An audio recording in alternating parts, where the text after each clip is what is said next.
Hello, everyone, and welcome to this episode of MedTech POV, a podcast brought to you by AdvaMed, the Medtech Association, the world's largest trade organization for medical technology companies. I'm your host, Scott Whitaker. Today, we're pleased to have Steve Mapa, the new President and Executive Director of MedTechVets, on the show. MedTechVets is an incredible organization supporting transitioning service members into careers in the medical technology field. AdvaMed is a proud supporter of the MedTechVets mission, and we've been honored to have founder Mike Minogue on the podcast in the past. I'd highly recommend listening to that episode after you've listened to this conversation. I hope you enjoyed the show. Steve, welcome to the show. It's good to have you. Thank you, Scott. Appreciate you having me. I like to always start these episodes by trying to give the audience a sense of the person that I'm interviewing. So maybe we can start with where your upbringing was and a little bit about your background. Yeah, sure. So I was born in Philadelphia, PA, and raised in a suburb called Westchester, which is where we currently live. I was an only child growing up, but we lived next to a big house full of kids, and they kind of adopted me as one of their own. So we did a lot of sports, a lot of games, really supportive parents. So my dad was an electrical engineer. He got his undergrad degree at Drexel for 8 years, a master's degree from Penn State, another 4 years. Loved to learn. My mom was a nurse, really spiritual, had really great parents, really supportive growing up. Yeah, that's great. So you graduated from high school, and then you decided to head to the military academy, right? Yes, sir. Yeah. What took you there? What was the journey like? Yeah, so my dad was enlisted in the Navy, and he talked a lot about that when I was a kid. He started as an electrician apprentice at the Navy Yard in Philly. Okay. His reserve unit got activated during the Cuban Missile Crisis. He was on a Navy aircraft that would spot Soviet submarines. And he talked about that, so I always found that interesting. And really had a strong desire to serve the country, and landed on going to West Point. So you did 4 years there, and then what was after that? Yeah, so 4 years, and then was commissioned as an Army officer. Okay. So I was a second lieutenant in an armor unit. Okay. So our unit got deployed during the first Gulf War, Operation Desert Storm. Yeah. So spent some time in Saudi Arabia, Iraq, and Kuwait, and it was a great experience. It was I was young, 23, newly married. Wow. My wife was living in Kansas by herself. We learned a lot. Yeah, that's tough for the spouse to go through something like that. Not to mention how hard it is for you as well as a young guy going off to battle. How many years were you overseas? We were deployed just about 4.5 months. Okay. So it was January 1st of 91 till about May 9th. Okay. So. And then straight back to the States, or did you go elsewhere before? Straight back to the States. Okay. Yeah, back to Kansas. Okay. Yeah. And then how long did you stay in the Army before you retired? So I was active duty. I got out of the Army in 92. I graduated West Point in 89. So I was active duty for about 3 years. So 3 years, and then you retired, and at that point you decided it was time to transition into the private sector, I guess, right? Yeah. I was a college grad, so I had a bachelor's degree in engineering management from West Point. I had been in a leadership role in the Army. So I found myself with a technical degree with leadership experience, but no real industry experience other than the military. Okay. So, what I found was there were recruiters, but there weren't real transition or training programs, like a MedTechVets or Skill Bridge programs as they exist today. Right. So it was really, I would say it was really quite the challenge to transition and find a career with purpose, leaving the military. Yeah. Do you think there was anything about doing that in the 90s that would have been different than it is today? Was it easier or harder at that stage? That's a good question. I mean, the only thing I can compare it to is the resources today, I would say, are greatly enhanced. Yeah. Whereas back in the day, it was, more of a friend. Right. So today there's, just like MedTechVets. Right. It's a program that helps these veterans transition. Yeah. Which back then, really nothing like that really existed. Yeah. So the transition for you was basically into MedTech, right? Did you head directly into GE Healthcare? Was that your first stop? Yeah, so that's a great question, Scott. Yeah. So, no, actually, when I left the military, I ended up working for a chemical company for 10 years. Okay. So the chemical company was looking for a degreed engineer, and they taught you to be a salesperson. Okay. So that part was positive. Yep. Learned a lot, was trained pretty well. But MedTech, I always thought was was more interesting because of the technology and the sense of purpose. Taking care of patients. So MedTech ended up at GE Healthcare, really with assistance from classmates and friends like Mike Minogue. Right. So you were 10 years with the chemical company. Right. And so it would have been early 2000s then when you transitioned into the MedTech space. Exactly. And your first job in MedTech was with GE Healthcare, though, right? That's correct. Is that right? Yes. And is that where you knew Mike Minogue? Is he the one who brought you in? So Mike and I are actually classmates from West Point. Okay. So we graduated together, and then we went our separate ways. But he went directly to GE Healthcare. I went directly to outside the industry. Yeah. And he helped me network. Yeah. So I was able to get interviews and put my resume in the right hands. Yeah. And went to work at GE Healthcare as a pet specialist. Okay. So I'd work with the sales teams to present the technical aspects of a PET CT scanner for cancer detection. And it was a great job. Yeah. What was it about MedTech? You touched on this earlier, but what was it about MedTech that was so unique? The purpose associated with it, the patient focus, you hear that from a lot of military folks. They need to have something bigger than just a job once they leave the military, right? Absolutely. Was that it? Absolutely, yeah. So I would say the common theme is in the military, it was service to the country, right? Which was a higher sense of purpose, obviously. Right. And the similarity in MedTech is the service to the patients and the families. Yeah. Right. So what I learned along the way, at GE and then at AdvaMed, there's a lot of talented people in MedTech. Right. The industry reps are talented. The hospital staff, the doctors, the nurses, administrators, all really talented people. Yeah. But at the end of the day, I'd say the thing that was most fulfilling was seeing how a patient recovered on an Impella device. Right. And then, talking to their family members. Yeah. And them telling us, my father got to see me get married. We saw another grandkid born. Things like that. Yeah. And it sounds cheesy, but that was the best part of the job. Yeah, I don't think it's cheesy at all. I think you hear that from a lot of folks inside this industry, right? It's one thing to sell something that's neat, right, or to some degree meaningful to the economy. It's a different thing when you're building something or selling something that directly impacts a patient's life, right? I mean, we see it over and over, no matter the company, no matter the level of the employee. There's just a bigger purpose to it, and everybody feels it. And you probably experienced this too, Steve. Once you get in the industry, it's really hard to get out, right? People stay, right, for the same reason. They get in because of the mission, and then they stay in, right? Absolutely. Because of the mission. I think that experience that you've had, Mike Minogue had at GE Healthcare, and then when he took over AdvaMed, it just sticks with you for a long time, right? So, absolutely. Yeah. Yes, for sure. And I think it's a good message for veterans who are coming out and looking for where do they go next, right? What's the next stop for me? Why should I work here? Why does it matter to me? But to have that experience. So let's transition and talk about MedTechVets a little bit. It's a great organization, right? I've been associated with it now for 8 or 9 years and does just great work for vets trying to transition similar to what you went through, what Mike went through, and others. So talk to us a little bit about the academy that you're setting up and some of the success you've had in helping to transition these service members into new jobs. So. Yeah, the Academy is really a great program. So it's a 7-week virtual training course. Okay. And Derek Herrera, who I think you know, he was instrumental in moving this training to a virtual platform several years ago. And we're currently in the spring cohort, so we offer this 4 times a year. Okay. So we're in the 6th week of the spring cohort, and then there's summer, fall, and winter. Okay. So we offer this 4 times a year.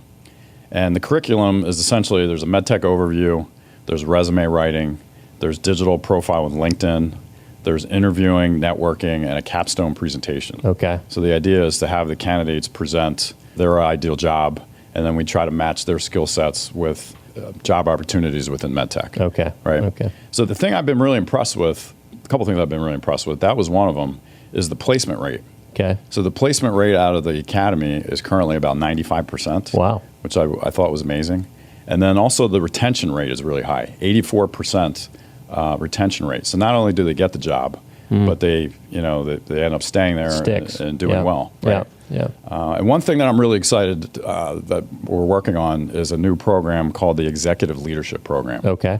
So this is something that we're going to start as a source for West Point and Annapolis grads. And this is going to be, those Academy people that are completing their service, top recruits diverse candidates, and those that have shown leadership experience. Okay. So that's something that we're going to add in addition to the current academy. To the academy that exists right now. Right. So, and you're focusing that on certain high-level, talented kids coming out of the academies right now, right? Correct. Yeah. That's where a lot of our networking, a lot of our contacts lie in that arena, and that's where we're gonna start. Yeah, that's great. That's great. So 95% of folks who get in the academy get a job. Correct. And once they get that job, 84% of them stay in that job for the companies that they're working for. That's also correct. That's a pretty amazing success rate, I would say. I would agree. Yeah. And that was one of the things that I was impressed with when joining. Yeah, that's fantastic. And I think, if you're a company looking for great employees,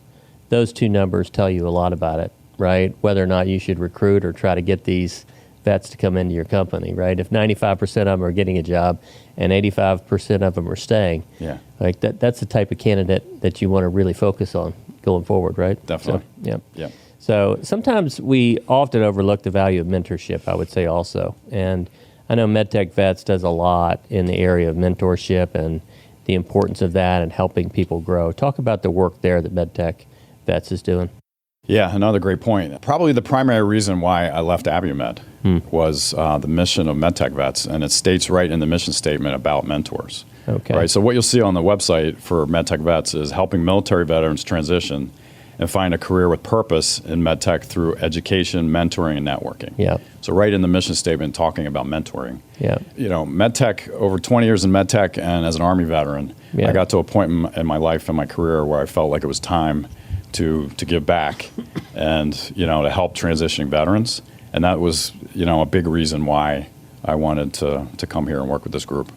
Yeah, it's fantastic. There's also a lot of folks that I've worked with, and you have as well, who are tremendous resources to have, right? Mike Minogue's obviously at the top of that list, right? Right. Derek Herrera is another one. Talk about some of the folks that you know, directly or indirectly, who have provided support and mentorship for you as well. Yeah, absolutely. Definitely both Mike Minogue, Derek Herrera in this process have been awesome. I was impressed with the story where, Mike Minogue was at an AdvaMed event in 2012, talking to a group of veterans, expressing frustration, and, he decided to form, MedTechVets over 10 years ago, which I thought was tremendous. Derek, who's a Navy grad, has done a great job with this. Mike Grice, who is also a Marine Corps colonel who's retired. He was instrumental in learning about this group. And Patrice Sutherland, another West Point classmate. All of them have been, very helpful to me personally, and I think they've done some really, really great work. Really amazing thing. Yeah. We shouldn't look past Alex Gorski either, right? Who had a huge impact, not only running J&J, but the network that was established, and he helped support with Mike, That's right.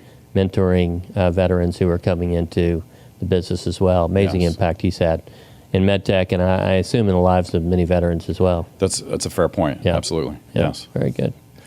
You all always have a great presence at the MedTech Conference, so let's talk about that a little bit. Give us a sense of what you're thinking about at the MedTech Conference this year, which is in Toronto for the first time, so outside of this country, but we're excited about it. But talk about your vision for MedTechVets at the MedTech Conference. Yeah, really excited. I've been to Toronto before several times. It's been a couple years, but I'm looking forward to going back. So what we're planning is, one of the things I know we're planning is a networking breakfast. Okay. So we're going to invite 2 of our partner medtech companies to come and participate as speakers. We're also going to invite 3 alumni of the academy training. So veterans that went through MedTechVets and got jobs, we're going to ask them to come back and share their story with others. We're also going to sponsor some veteran graduates of the academy. So those that maybe haven't found a job yet, but went through the training, we're going to sponsor them to attend. And then our team will be there, including me. We'll be on the floor, networking and supporting the conference and, making sure that we're learning about, everything that's new within AdvaMed. Yeah, okay. Yeah, I think, if people who are listening to this aren't all that familiar with the MedTech Conference, it is probably the premier conference in the world of networking and meeting people, mentors and leaders and others, to get you a better sense of what goes on in this industry. And everybody is there, right? CEOs are all there. They're walking the floor. They're very present. Business development leaders are there, sales leaders are there, HR professionals are there. So the whole crowd is there, and it is a great opportunity, I think, for vets, aspiring vets, to come in and expose themselves to the companies, right? And including the HR leaders who will be there as well. So if anyone's listening, they haven't participated before, I would really encourage it. And then also for our companies, right? I think it's a great opportunity for all the companies in MedTech to connect with you all there and get to know not only MedTech vets better, but the people who serve inside these companies as well. So I'm sure our folks will be excited about it, and we're looking forward to seeing what you guys have for us there as well. So, looking forward to it. How can folks get involved with the work you're doing? I'm thinking about our companies directly, and then maybe broadly others who want to give back and support a cause like this. Talk about that.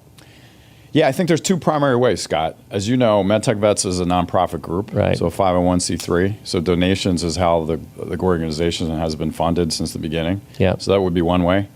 The other way I would say is through the mentorship program. Yep. So some of the statistics that I've seen in MedTech, there's 20,000 or more veterans within all the medical technology companies.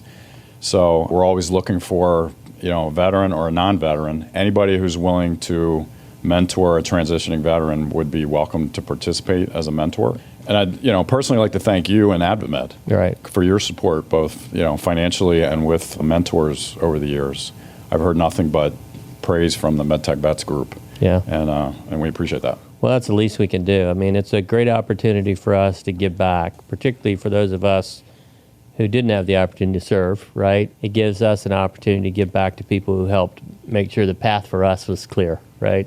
It's an honor to do it, and I know the whole team here feels that way. So we appreciate the opportunity to not only be connected with it, provide some financial support, provide other in-kind donations to help support you, and just know we're always there. The whole team's there, right, to help wherever we can. So, and we appreciate that. And as the new person with MedTechVets, I've heard nothing but praise from the leadership team. Yeah, and that's something that's appreciated, and I look forward to working with you as well. It's hard to find a much better mission. I mean, this is an industry that does a lot of great things, but this entity is right at the top of that list. So, Steve, I like to close out the conversations with sort of a round of lightning round questions, sure. Right? A few questions just for fun.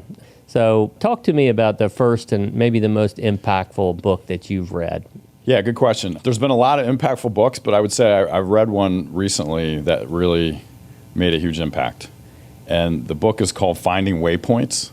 I don't know if you've heard or read this from Lieutenant or Colonel retired Greg Gatson. So you read it as well? He's an amazing dude. Yeah, I've met him before, had a good conversation with him. In fact, I ran into him in the airport sort of randomly a few months ago, right? What an inspirational guy. What a great guy. So Greg is our classmate from West Point, 89 classmate. He retired as a colonel, and he's also on the MedTechVets board. Okay. So I saw him at an event in Philadelphia, and he gave me a signed copy of the book. Yeah. And I read it right before Christmas. And he talks about May 7th, 2007 as his Alive Day. Yeah. You know what I'm talking about, right? Mm-hmm. So May 7th, 2007 is the day where Colonel Gatson was driving in a Humvee back to his unit in Iraq, having just attended a memorial service for two of his fallen soldiers.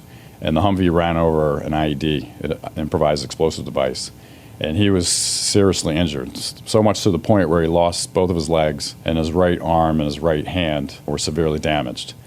The thing I was most impressed with in this book was just how transparent and how vulnerable he was, talking about his fears, his concerns, not only on how to recover, but also to how to support the family, be a productive member of society, things like that.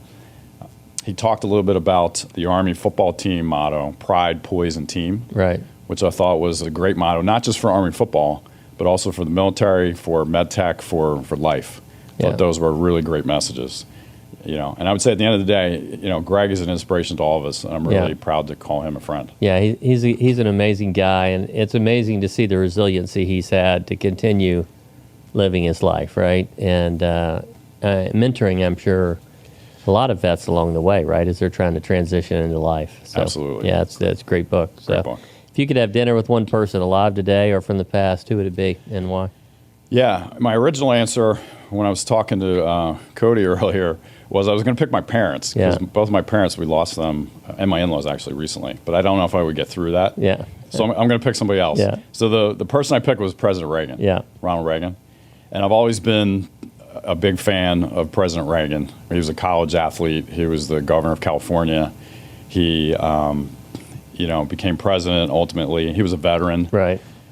He started his political career off as a Democrat, and then he switched to Republican. So the part I've been really impressed with for his life is just how he's built connections and built bridges. So between parties, between people, between countries, he was somebody that brought people together, and I was always impressed with that. Yeah, amazing president. Always cast a great vision, too, right? And never really wavered from it. And the steadiness that came with Reagan was something that I always admired, too. So great choice. What's your most important success, and then maybe your most important failure as well along the way? So easily, most important success is getting married and having kids. Yeah. So Patty, my wife, and I are celebrating our 34th wedding anniversary in June, and we have 3 amazing kids. So we have a 29-year-old daughter, Christina. She got married last year to her husband, Jake, and they work in cloud-based solution sales, so they're selling software. They live in Philadelphia. We have a daughter, Alex, who's 28. She got married last year as well. She and her husband, Austin, are school teachers, and they live right down the road from us in Westchester. And then we have a son, Connor, who's in a doctorate program in Portland, Oregon at Pacific University for psychology. He's in the first year of a 5-year program. So couldn't be more proud of all of them, and it's been exciting to welcome 2 new sons-in-law between Jake and Austin. Yeah. And that's clearly my best success. Yeah, that's great. So that's impressive. Having 3 kids, I know how impressive it is to pull that off. So we're a little bit behind you, but hopefully we'll be successful like you were there. So they have a great mother. Yeah, that helps, so doesn't it? Yeah. I can't take any of the credit. That's the same with me. That's the biggest deal. So what's the one failure you look back on, if you have one, right, and say, that helped shape my success probably more than anything else? Absolutely. I would say the early days of sales, lots of failures. Yeah. Being new to an industry, new to a company outside the military. And this is where a lot of the mentors and the coaches came into play. And a lot of my teachers, a lot of my bosses would teach us, say that sales is kind of like a baseball team. It's kind of like playing baseball. Yeah. So the best baseball players are going to strike out 7 out of 10 times. Right. But the key is to be resilient, to have a plan, be organized, do after-action reviews, learn, and continuous improvement. So that kind of mentality really helped, because in the beginning, as a young person, it was kind of demoralizing. But with the right supporters and the right training and the right network, was able to learn from that and take those experiences and apply those to the rest of my life and the rest of my career. Yeah, that's great. Had a sort of a mentor of mine told me one time, you can't succeed until you learn how to fail. And I thought that was a really, really good lesson, right? And it's kind of stuck with me for probably 25 years now. And I've had my share of failures that I guess have led to some success. So right, that's great. That's great advice. Anyway.